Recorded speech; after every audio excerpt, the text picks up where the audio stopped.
How do you feel about the Confederate flag and what it represents? It is a part of the South. It is a part of my heritage. It is a part of who I am. It's simply a symbol of Southern people.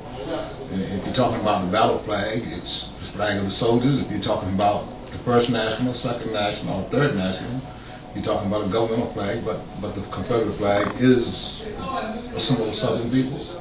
A time when it's separated from its brothers in a region known as the North. All right. When you were the head of the NAACP, why did you go from that to defending the flag?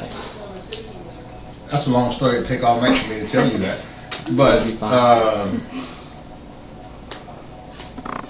the Ku Klux Klan had come into the city of Asheville. They were treated very badly.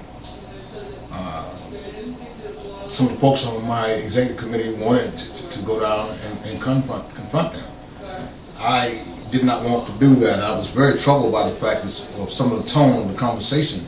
And I called a gentleman by the name of Kurt D. Lyons, who was the chief trial counselor for the Southern Legal Resource Center, where I am now chairman of the board of advisors emeritus, and asked him for his help because I knew that he had mediated at Ruby Ridge, Waco.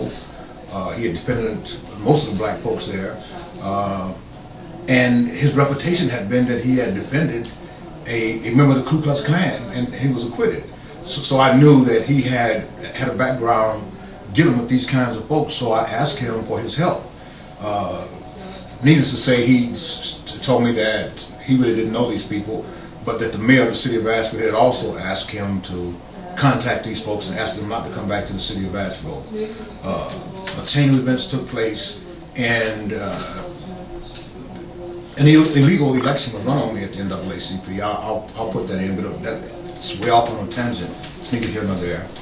But needless to say, Kurt Lyons asked me sometime later would I join his organization. I was somewhat surprised that he asked me, and he asked me to come to his office and review some of the letters that he had been receiving. He told me that my civil rights fighting life would come full circle if I did this.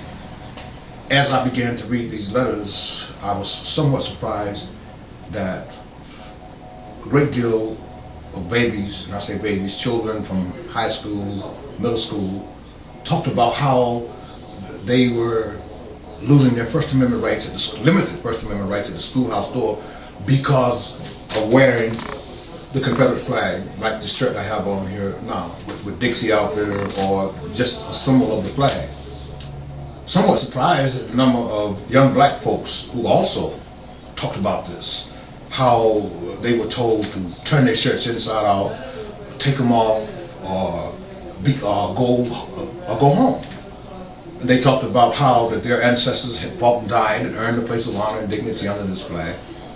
And I read so many of them until I decided, well, I'll give this a shot.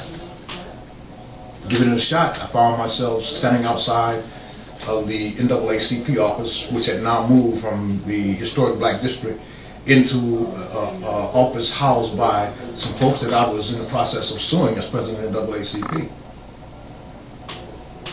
So that began the journey. So here I am.